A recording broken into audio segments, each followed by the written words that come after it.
It is now time to experience the buzz, a podcast that takes an inside look at amazing people doing amazing things. Get ready for some great conversation that will be fascinating, educational, and inspiring. We will also leave room to help small businesses in a big way. Now, here's your host, entrepreneur Steve Buzzard. Hello, everyone. It is Steve Buzzard, and this is Experience the Buzz. We've got another episode coming your way, and today we are going to speak to Kerry Wood. She's going to be speaking about the big day of giving. That's right. It rolls around every year on May 4th. I know Star Wars fans, you're like, wait, why are you interfering with our day? Well, it turns out that's where it's landed. So May 4th is the day. I don't know if that's actually every day, but this year in 2023, it's on May 4th. And it's a really cool thing in which 760 nonprofits are able to kind of bring together, and then us, the people of Sacramento and different counties like Yolo, Placer, and El Dorado are able to give online. And so we're going to unfold all of that for you today, and I'm telling you, it is super easy. And Kerry Wood, she is the CEO, a brand new CEO of the Sacramento Region Community Foundation. So we're going to have more on Kerry in just a moment, but it's always time for What's the Buzz? And what is the buzz? I don't know. I don't really have anything super special today, except to say, you know what? I love doing this show. It is super awesome. And the traction that we are now getting is great. And this is something that I knew on day one. Now, before I got into podcasting, I said, listen, if I'm going to do this, I'm going to be all in, okay? It's not just going to be a short journey like maybe some of the side gigs I did during COVID when I did Buzz Drop, a food delivery service, and did Buzzard Ball games where I had like pods of kids, and that ended eventually. This is not going to end. I plan on doing this for a very long time, and I do want to take this time to thank my producer, Michael Kenobi. I know I've done it before, but it goes without saying he has been an absolute huge asset for us because he puts everything together on both the audio and the video side. We're very excited not to just have the audio part, but now we have the YouTube channel, which we encourage you to check out. So, and with this, and maybe I don't say it enough, but we would love for you to subscribe. We'd love for you to like. We'd love for you to get notifications, and we would love for you to share, right? If you have friends within the region, share this, especially today and other episodes. And that's the last piece is don't be afraid to binge on some episodes, because the way that I have done the interviews is I've done it in a way that it kind of stands the test of time. Like today's episode is going to be timely, okay? But still, we're going to talk about Kerry Wood and her story. So that is going to kind of stand alone. That's what I try to do with all the interviews. So check them out. Go through.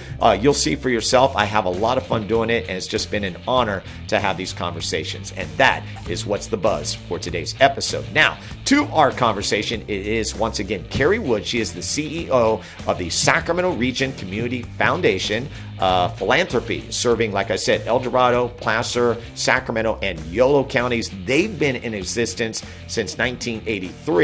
But what we're going to do is we're going to talk about the big day of giving, which is coming up May 4th. We're going to run down some numbers for you and then tell you how you can give on that day or even beforehand. So without further ado, enjoy the conversation.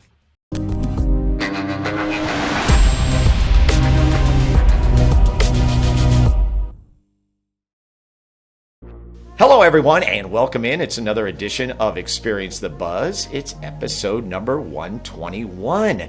And I'm so excited today because sometimes when we get to have a conversation with someone special like today's guest, it's timely.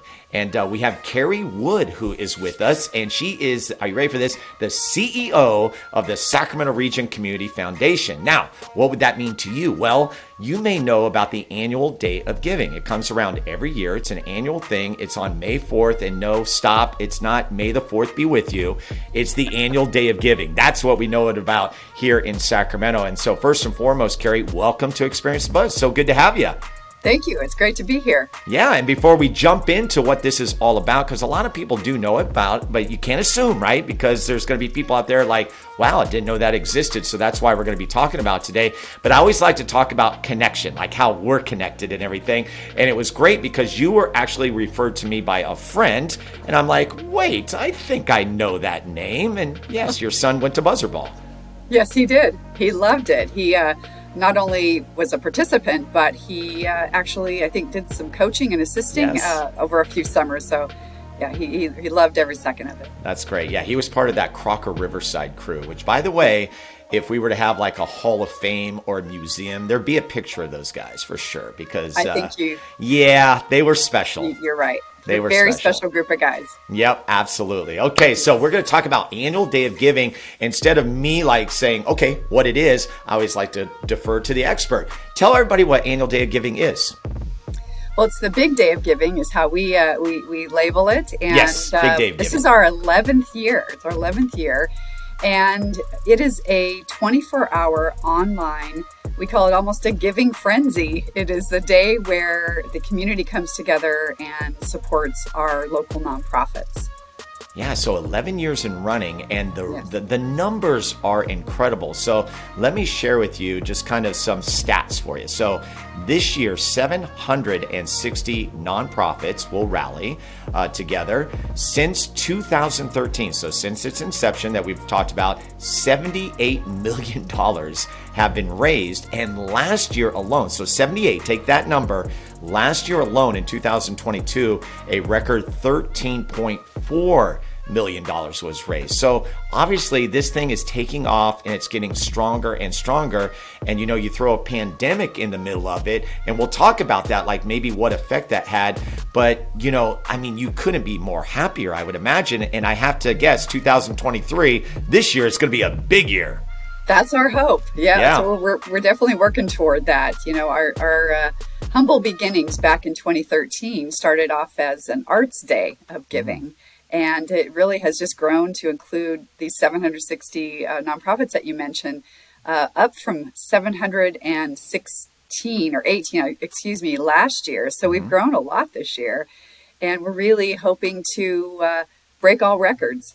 So Kerry, take me back to year one, right? That like when it all started, like first of all, how like you came on board and what you do with the organization that you work for and how they kind of partnered you with this big project, and then how it looked in the very beginning. You kind of gave us a little bit there, but I'm curious to kind of go a little bit deeper into the surface. Thank you. Yeah, it's a really great story. Now, I've been with the foundation for about 6 years, so I cannot take any credit for the creation of this, but I can tell you that those individuals that were part of this, probably a dozen years ago, maybe a year before that, where this idea came to be was out of a community-wide survey that was done in our region. And it was all about generosity and really trying to get a sense of how generous is this region.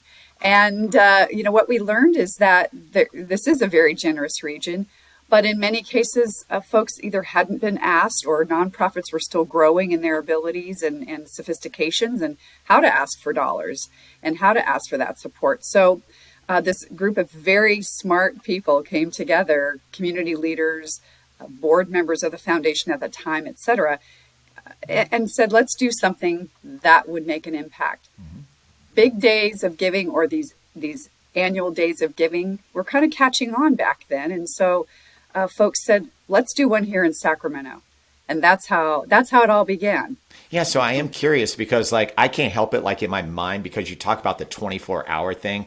Like I think of the old days of the Jerry Lewis telethon, like where, it came on for a couple days and it was fun and you maybe participated in everything. So it's got that feel to it, but yet you can still, you can start. The giving actually started on April 20th, so you can do ahead of time, but there has to be a fun factor with the 24-hour deal, right? Exactly. Yeah, that's where the excitement really begins. As you mentioned, on April 20th, all of us were all able to pre-schedule our giving, but the ticker doesn't start until midnight. That's great. Yeah, exactly. Okay, so actually what happens then, you probably take everything from April 20th until May 4th, right? And then do you show that total and then it continues to grow from there? Parts of it, yes. Okay. Yeah. So that's basically how it works. And then throughout the hour, we have a headquarters here at our foundation offices where we all gather and watch the numbers go up, and it's a really exciting, fun part of the process. Oh, that's great. So you had mentioned that you'd come in, you've been doing it for 6 years. So you're almost, a little over half of what's been going on. So when you came in, where was it at? Was it just this continued steady growth that was taking place each year?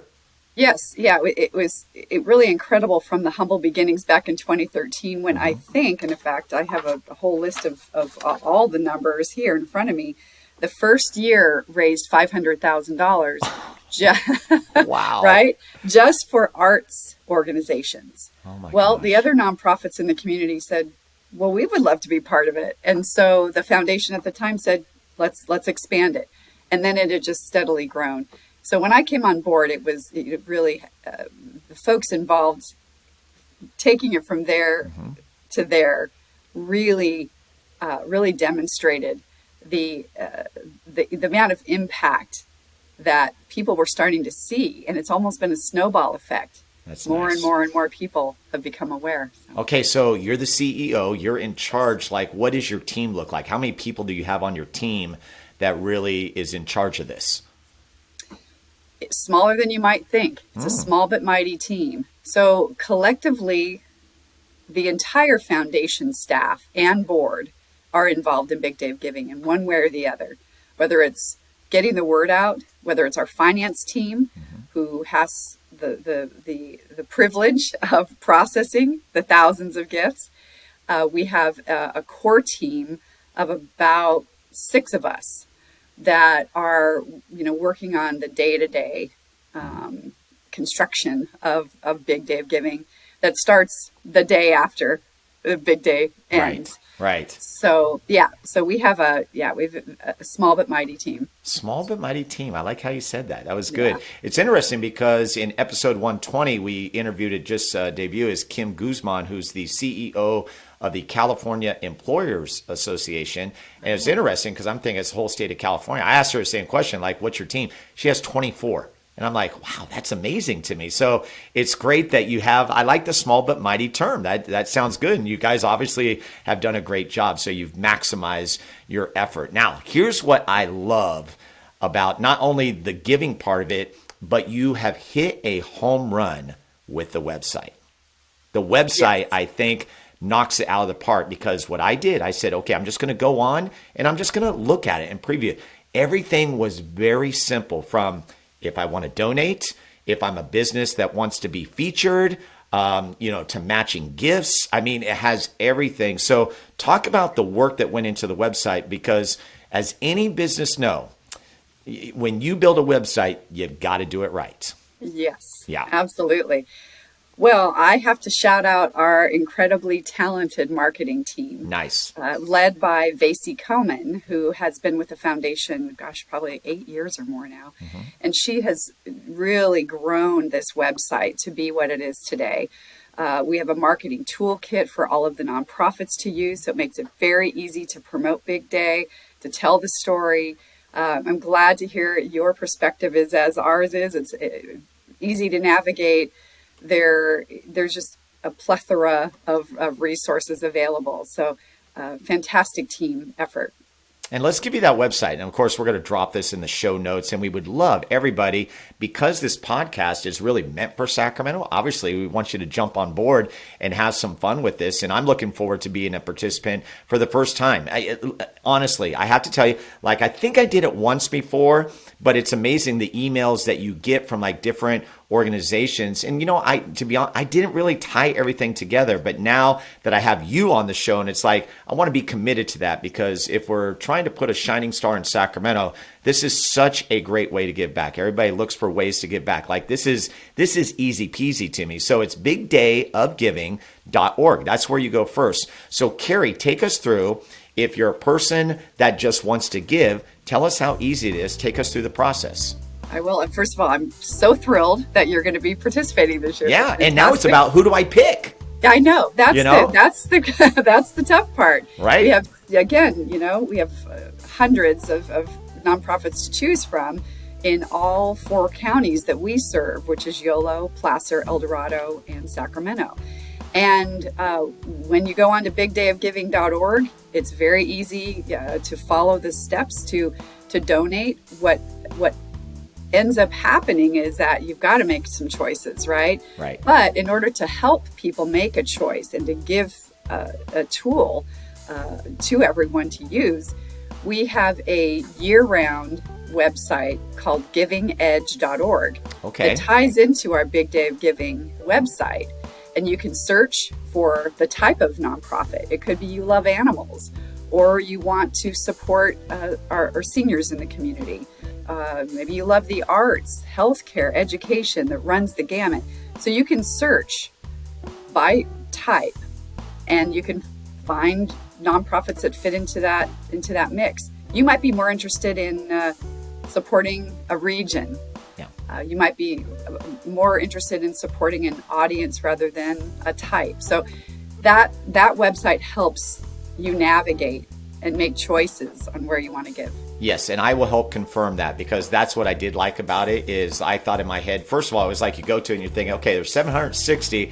It's like, where do I go? And that search engine was very, very helpful. So I think I typed in athletics and sports and stuff, but now that you said like education, and I think it's just going to be something that hits home with whatever that individual may be tied to or going through, like we said, senior citizens with family members or something. Exactly. So there's so many ways. And I like the fact where you say, yeah, you could give to the county, like where you live. So there's like so many options. And so I am curious, like with the users, because obviously you get, the insights, as they like to say, or the statistics, like do primarily, like what's the breakdown on the percentage of how people give? Do they just give to one thing, which I think would be the major percentage, or do they play it like they're playing, roulette or something, little here, little there, little here, little there? Right. I think it depends on the donor. The beauty of Big Day of Giving is that we are looking to encourage everyone within their means to become a philanthropist. And the gifts start at as low as $15. That's great. So you can be a contributor at $15. And so if you have, say, you have a $100 budget or whatever the math is for you, if some people give to many, they give small amounts to many. Others decide, I would like to just give to one or two, but give more to each to make maybe a greater impact to that organization. Okay, very good. So we find it's case by case, and if I may add, it also is, it has a lot to do with what's going on in the world. When COVID hit, and when we had, we've had inflation and all sorts of different issues, social justice issues, all sorts of things, that has an influence on the giving as well. Sometimes it's basic needs that people are focusing on. Others, it's disaster relief, because you think about the fires and what was going on then. So it does evolve, but we have found that people have their favorites, the ones that speak to them, and then they might give a little extra to, again, reflect what's going on in the world. That's great. And then another percentage I'm wondering about are the people that give ahead of time as opposed to the day of. What's that breakdown? It's very similar, because there are some people that just choose to do what they would normally have done on the day of. Maybe they're on a vacation, or maybe there's just something that's keeping them away from being able to make their gifts that day. So not a lot of difference in terms of percentages. Okay. They really are mirroring what they would do the day of. Got it. Okay. And then the last question on the user part of it is, I forgot, right? Obviously, you can give after, right? But you're not part of the fund, but you can give afterwards. Well, you can give to any organization afterwards. You can give through givingedge.org. Okay. After it wouldn't count for Big Day of Giving. Got it. But okay, all year round, you can use the givingedge.org platform to make gifts to the nonprofits. Okay, that makes sense. So for example, the $13.4 million that was raised last year, you would have had to have been a part of that on May 4th or before. If you gave anything after that, they would not include that with the numbers. Okay, that's great. Exactly. It's like it all ties together. So that's the user part of it. Now from a business perspective, I mean, it's so well laid out. First of all, if you're a nonprofit, what would be the step to say, hey, I want to get involved with this? So there's a registration process that begins as early as October of each year, and they have a couple of months to register. It's a fairly simple process, but there's information that we have to have as an organization to obviously ensure that they're in good standing, that they meet the requirements that we set, and then it's off to the races. One of the what we consider most important parts of Big Dave Giving is the support we offer to the registered nonprofits through trainings, through mentorship. We really look to help build the capacity of our nonprofit sector to be able to better tell their stories, to get the word out, to raise more money, to build stronger boards, recruit volunteers. And so that's another part of what we offer as Big Day is concerned. Yeah. And then going back to just my own personal experience of going through, when you would click on, you have a nice landing page. And it just has, has all the like basic information and then like where you can go to. And another thing I noticed too is there's a box that you can click to say, hey, I'd like to volunteer, which I think that's great. It's like you're just putting it all right there for someone to go, okay, this is the best way to give back in so many ways.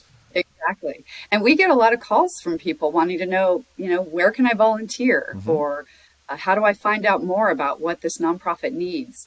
And it's right there, like you said, laid out. This is, how they'll use the money.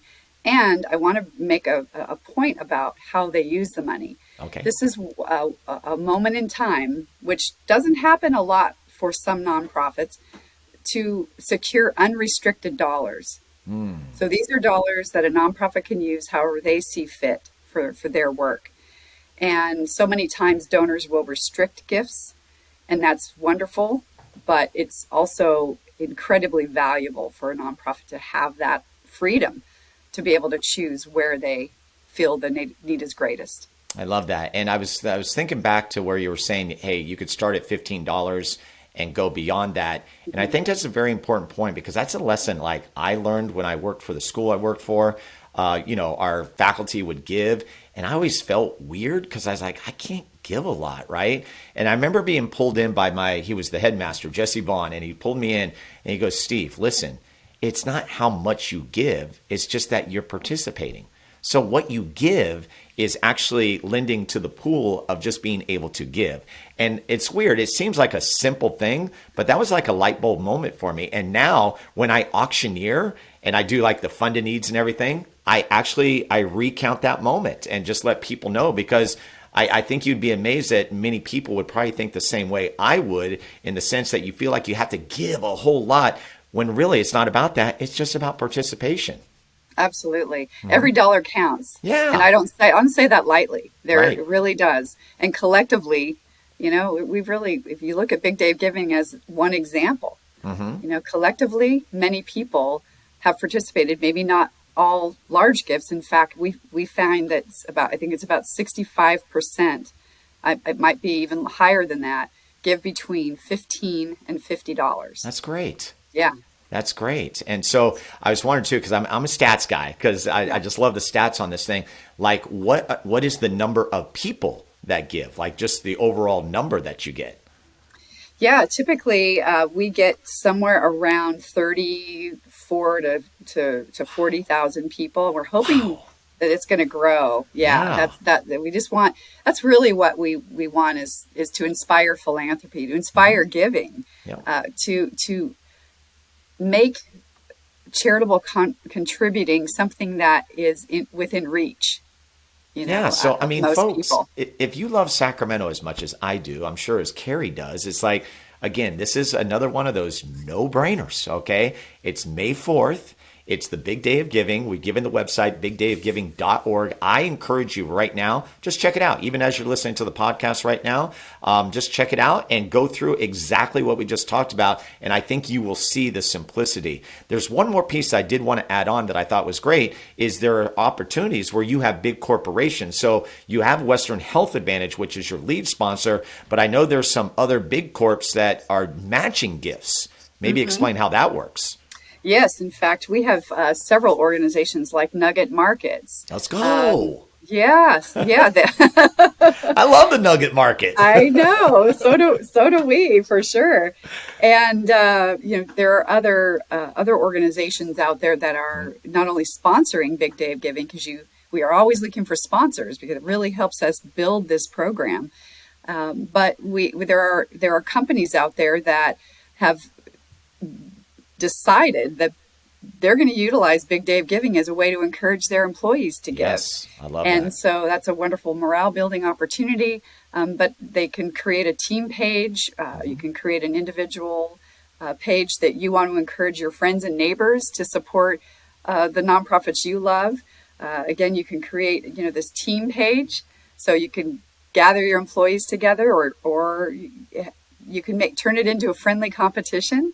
Not about the dollar amount, but just the involvement. Right. So we have all those instructions on bigdayofgiving.org website. I think it's pretty simple, but don't hesitate to reach out to us via the website, via the email, if you have any questions, and we can respond. I love that. And Kerry, you mentioned the word competition, and I kind of came across something on the website where there's a lot of opportunities for competition. And folks, competition is healthy. It is healthy. And so maybe talk about that too, because I thought maybe it'd be one or two things. So you got a whole list of possible competitions that take place. Please explain. Right. We do like to look at it as friendly competition. Friendly competition. Sure. Yes. Just to inspire people to get involved. But we have many different prizes for the nonprofits out there to encourage their board to give. So 100% board giving is really important. Different gifts on the hour. We just have a long list of prizes that we offer to, again, encourage the nonprofits to get engaged and get excited. All of these are listed on the website as well. I love it. And the last piece is the actual day itself. So obviously, we'll be on our phones, we'll be on our laptops, giving and everything, but there are events that take place during the day. And so I think that would be the last piece to talk about to kind of bring this all together. Yes, so we have a kind of our launch party that gets us from the wee hours of the morning. We start around 10, and when that bell goes off at midnight, off we go, and it's a big celebration here at the foundation headquarters. But we are so excited about the many events that are being planned by the nonprofits out in the community. Those lists are being developed now, so stay tuned, but continue to check the website for updates. But there are from musical performances to, I'm sure there's some beer fests involved, and there's animals, some really fun ways that some of our nonprofits that support our animals will do a little show and tell. You name it, it runs the gamut. There's just a lot of fun activities planned. All right, so there you have it. It's the Big Day of Giving. And of course, we're going to put, like I said, we'll put all the notes for you.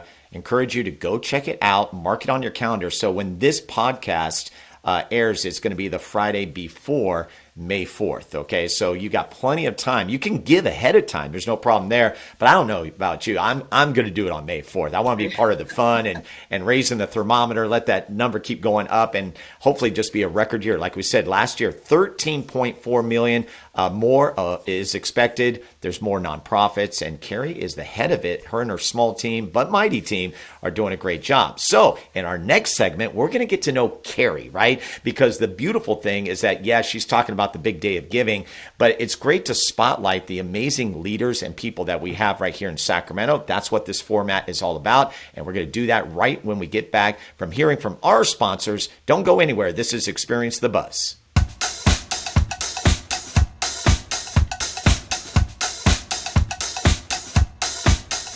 All right, what a great first segment there. Now you know exactly what to do, right? bigdayofgiving.org. That is the website you're going to go to. I definitely encourage you to check it out. It is now time to thank our amazing sponsors. You know what? I'm so grateful. We've got the big three right here. Two of them have been with me since day one. And, let's start with Pit Boss Jerky. Joe Green, the Pit Boss, he's got 12 amazing flavors of beef jerky. Now, This is no lie. This is bias aside. This is the best beef jerky. I do not buy beef jerky in the store or the corner market anymore because this is the best. In fact, so good that Joe was kind enough to name a flavor that I got to be a part of. It is called Experience the Buzz. So you're wondering, well, how do I get my hands on this beef jerky? Well, it turns out there are two ways. You can go to the order board, which is the cell phone number of Joe Green. He makes it very simple, 916-769-6807. Or you can pick it up in person, most notably at Amy Hardware. So the two locations in Sacramento and the new location that just opened up a few months ago in El Dorado Hills. So in addition to Experience the Buzz, other popular flavors, probably the most popular, no doubt, Island Teriyaki. I love Raspberry Apple Chipotle. They've got Pepper Garlic, Pit Boss Original, Sweet Summer, Honey Gold, Sweet and Smoky, Little Heat, Urban Smoke, Big Heat, and a Keto Mix. How about that? 12 amazing flavors. Once again, big thank you to Pit Boss Jerky. And you can hear Joe's story. That's right. He was featured here on Experience the Buzz in episode 26. Now, in episode 25, we featured our next sponsor, which is Troy Rousey of R5 Stitch and Print. You can go to r5print.com or call them at 916-454-3773. They specialize in screen printing and embroidery and feature high precision stitching and large format printing. That is the key to their success. In addition, they also have a graphic design artist that is on hand and can create portfolios for you if you need to be a visual or get a visual. And I'm very much like that. Troy has done amazing work for me, and we love having him. And he, Troy, along with Joe Green, have been with me since day one. So very excited about that. In addition, we'd also like to thank Little Well Swim School, headed by Anya Hall. Her story is told in episode 6. They are the premier swim school in Sacramento. And as we know, summer's just around the corner, but the motto is it's always summer at Little Well. 4106 El Camino Avenue. You can find them on the web at littlewellswim.com or call them at 916-790-5945. And if you have maybe a teenage daughter or son that would like to get a job this summer, guess what? There's some jobs that are available. Good stuff there. So again, a big thank you to the big three sponsors. Time to get back to our conversation and find out more about today's guest, Kerry Wood. Here we go. Like what you hear so far? Make sure you never miss an episode of Experience the Buzz by clicking the subscribe button now. This podcast is made possible by listeners like you. Thank you for your support. It means everything. Now, back to the show. All right, well, welcome back. We are doing it. Yes, Experience the Buzz, episode number 121. We're in segment number 2. Great first segment. Again, bigdayofgiving.org coming your way on May 4th. Happens every year. And with us is Kerry Wood. Now, she is the CEO of the Sacramento Region Community Foundation. So the Big Day of Giving is just one of the things that she does. And so, Kerry, I would like you to explain just kind of like your job, because this goes again back to the episode I did before where we had Kim Guzman on, and she's from the California Employers Association. And I admitted to her, I go, Kim, I don't know anything about what it is that you do, but that's the fun part of it. And so maybe, kind of pull back the curtain and what is it that you do outside of this big event that's coming May 4th? Right. No, yeah. Great question. How much time do you have? Bring it. Yeah, right.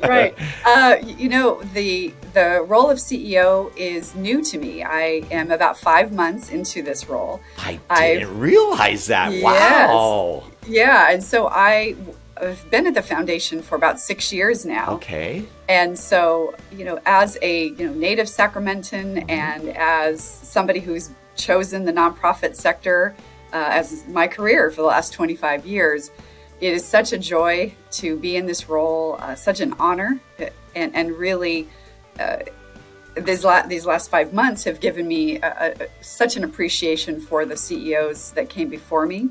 There's a lot that goes into the position. Big Day of Giving, as you said, one part of that. But the foundation, our purpose is to inspire philanthropy and to serve as a community leader in that space, to work with philanthropists, to connect them with nonprofits that they would like to support. We have charitable funds that they can open to do just that. But we work with hundreds of nonprofits, obviously, lots of community partners to meet the pressing needs of this region. And so as CEO, my job. I'm sorry. How does that sound though? I didn't realize it was so fresh for you, but like, Yes. you're the CEO. What's that title feel like?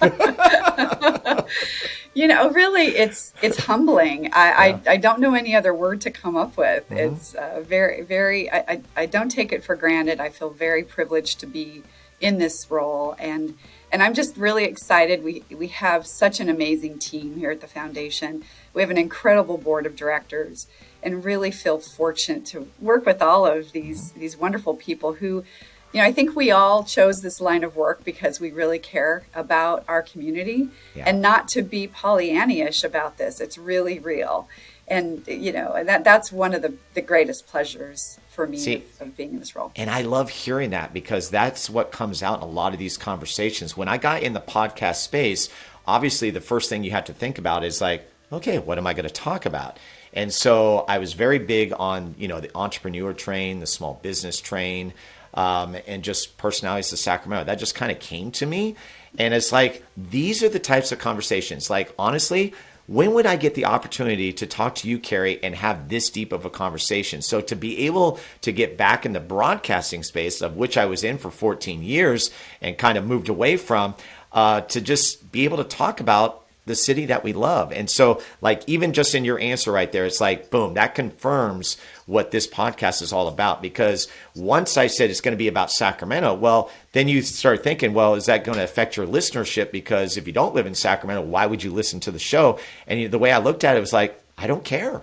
I don't care, because if it's just going to be for Sacramento and the people that live here, that's what gets me excited, And so do you feel those same things about Sacramento? You said native Sacramentan, where did you grow up? Where'd you go to school and all that stuff?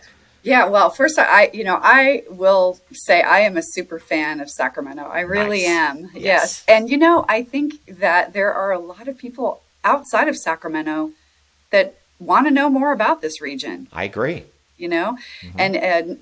And organizations, businesses as well. And so I see, and it's not just because we have a great basketball team right now, go Kings. Go Kings. But I really believe that, we've just got a lot of people here who want to see this region become more vibrant and more attractive to others on the outside. So So where'd you go to high school? Podcast. So I went to high school in Sacramento County, which is Galt High School. Okay. Yep. Galt High School is still in Sacramento County. Yeah. Okay. And then I went to Sac State. And nice. Stingers up. Stingers up. 3 degrees. 3 degrees from this institution. Wow. So you can imagine I love it dearly. And grew up kind of in and around the Land Park area. It's where I live now. And it's just pretty wonderful place to live. Yeah, absolutely. That's good stuff. Okay, so going back to your childhood, I always say, okay, here you are, you're the CEO of the Sacramento Region Community Foundation. Growing up, what did you want to be? What were the things that you were thinking of as you were growing up? Boy, that's a really good question. I was kind of a tomboy when I was growing up, so I really and still do love the natural world, getting out into nature. At one point, I thought I'd be a park ranger, but then, then as I got maybe like a tour guide for Yosemite or something, there was a moment I had that in me. But then, as I evolved and I became a young adult, getting in my early 20s into college, I thought that I knew exactly what it was going to be, and that was to be a newscaster. Okay, nice. I'm going to be an anchor woman. I can see it. But I actually had the privilege of working as an intern for KCRA and the chief meteorologist they had at the time, and really saw the inner workings, and really I loved it. But then I somehow got very lucky and was introduced to the nonprofit field at a fairly early time in my career, and I was hooked. Okay, so talk about that piece, because this is the next part where I say, along the journey, there's those pivotal points, those turning points that just like either confirm what you're doing or it shifts you a different direction. In this case, for you, it shifted you a different direction. It did, exactly. Yeah, so Part of it started with volunteering at a couple of different nonprofits. Sacramento Food Bank was one. The Sacramento Children's Home was another. But really, what I found is I was moving away from the news world, and once I got my degree, I went to work for Mercy, the Mercy healthcare system called Dignity Health today. Yep. Uh-huh. And got my degree in marketing and got my first marketing job at Mercy General Hospital. And a few years into that, I was recruited over to Mercy Foundation. Okay. And throughout all of these experiences were kind of a chain reaction that kind of led me there. And I knew that was it. I just thought to get up every day and do a job that could positively affect others was just pretty exciting for me. Okay. And what were those? Did you have different jobs throughout the journey before you arrived where you're at today, which has been 6 years? Yes.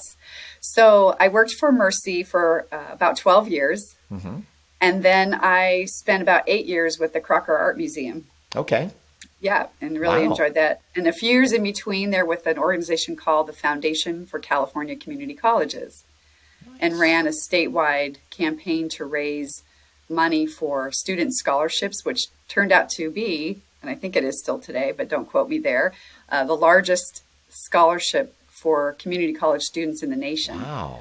So that was very exciting. Okay, so all of these experiences, I always say they're part of your tool belt, right? Yes. So tell me like the things that you drew from those experiences, even in the news part of it, where, you ended up not going to then working at Mercy, then to, the different spaces that you've been. What were the big things that you pulled away that got you set up for success where you are today? Gosh, so many things. But, I'll say the mentors I had along the way. Okay. Mm-hmm. Were really huge. I think I was fortunate to have people that not only, maybe they didn't know they were a mentor. Maybe I silently chose them. Right. But there were several people along my path that helped me grow and challenged me and gave me ideas to consider I hadn't considered before, and or serving as role models that I just thought I wanted to emulate. Nice. Okay. And so with that, you're a leader now, you're a CEO. What are the qualities that you think are that, you do very well? And then I always say, you got to go to the flip side. What are the things that you're still working on and trying to be better at, about still learning? Right. I think I'll start with that first. Okay, we'll start with that. First. Yeah, it's kind of hard, right, to say, well, yes, I'm a very good lead, I'm just, great at everything. Throw humility out the window. Throw it out the window. Exactly. Okay, let's start with the things that you'd like to work on. Yeah, well, one of my, I think it's a fault, but one of the things I'm trying to work on is saying yes to everything. I want to do it all, and I want to see transformation right away. And so I think that's one of the things, especially in this role, that I'm trying to work on is I can say yes to everything eventually, but to try to time that and to balance it, not only for myself, for the team, and just really the work that we do. That's one. And then I think the that's second well one, said. And then the second piece is really balancing the workload, because there are 20 priorities at a time, and it's things that might not be optional to say yes or no to, right? Yeah. And so it is that ability to just to prioritize and to balance. And one of the ways I'm trying to do that is to come up with questions that I ask myself every day. Okay. And those are guiding questions that help me say, okay, well, can you and share? I know you want to know what that is. This could be prophetic, not only for me and the listeners. This is, pretty amazing. What are those questions that you ask yourself? now I feel nervous. I'm setting up the expectations too high. No, but it's good because I've heard this before where when you wake up, there's, you have a routine, right? And that could be anything to brushing your teeth or drinking a glass of water or whatever. But it could also be like asking yourself, like I've heard one, John Gordon, whom I'm a big fan. He gets up and first thing he does, 3 things he's grateful for. So it just kind of gets him in the mindset or whatever. So I would imagine it's along those same lines as far as prioritizing things. Absolutely. Yep. For me personally, that's one of the things I do every day is I practice gratitude. There's so many things to be grateful for, even on our bad days. You can find something. Yep. I won't say that I'm a consistent meditator, but I do try to find quiet time for a moment, breathe and think and prepare. But when it comes to my work, my daily work, and sometimes I'll do this at the end of the day. Sometimes I'll do it at the beginning. Okay. But what I look at is what's best for this foundation, what's best for the community. So I ask myself, has what you've done or what you're about to do going to positively impact the foundation? Are we raising more money? Are we raising more awareness? Are we generating more engagement with the foundation? Those are the kinds of questions I ask myself. I've done that in every role, especially done fundraising most of my career. And what have I done today that has raised revenue for this organization? Nice. So those are the kinds of things I ask myself to help keep me on track and keep my priorities in check. And so it's almost like a filtering system, right? It is. It filters everything. Yes, and I don't always say yes, and it's always a good exercise because I said, I need to shift this tomorrow. Right. Okay, so as you sit right now in 2023, I always like to talk about vision, like looking ahead. Now, I know with some people, it could be a day-to-day thing, right? It could be a month at a time, a year at a time, 5 years down the road, depending on how you look at it. What are some things you see going forward that maybe the foundation is working on, maybe as it relates to Big Day of Giving or anything else that you do? Mm-hmm. Well, I would love to see us growing our area of building nonprofit capacity. There's so much need out there, and so we're working with partners who don't do similar work, but have a similar mission to support nonprofits. Yeah. So working together with them, that's important. I want to make sure we have that this community comes together to be that resource for the hundreds of thousands of nonprofits that are out in the region doing such amazing work for all of us. Yeah, and isn't that crazy? You just said hundreds of thousands of nonprofits, yet, you're having a record 760 nonprofits. So there is much more room to grow in this space. And to clarify, it was hundreds or actually thousands. Oh, sorry, so hundreds or thousands. Or thousands. Okay, got it. Okay. Yeah. There are thousands of nonprofits in this region. And so hundreds of them, I would say, are active and would be those that are maybe not a PTA or a church necessarily, but other programs that are providing services to our community. So, Kerry, safe to say there's so much more to unlock. Exactly. Right? There is. Yeah. Exactly. And I see the foundation playing a key role in that. I also, as far as our vision is concerned, we're always, I think like a lot of nonprofits, as we are a nonprofit as well, we're always looking to raise the bar and increase the level of giving. So my vision is that we just grow and grow exponentially, reaching our next generation, our younger audiences, more culturally diverse audiences, spreading our sort of our message. It sounds a little evangelistical. That's a very tough word to say. Yeah. But to really make giving accessible.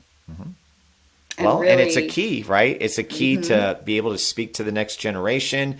And we've seen the changes with Generation X and Z and Y and this and baby boomers and this. There are changes. So being able to tap into that, whether it's people that you have on your team or how you kind of get that message out. And that actually leads into the question of that next generation, right? Like, how do we, get that message across that giving is important and philanthropy is a thing that you should definitely have in your tool belt because it makes sense.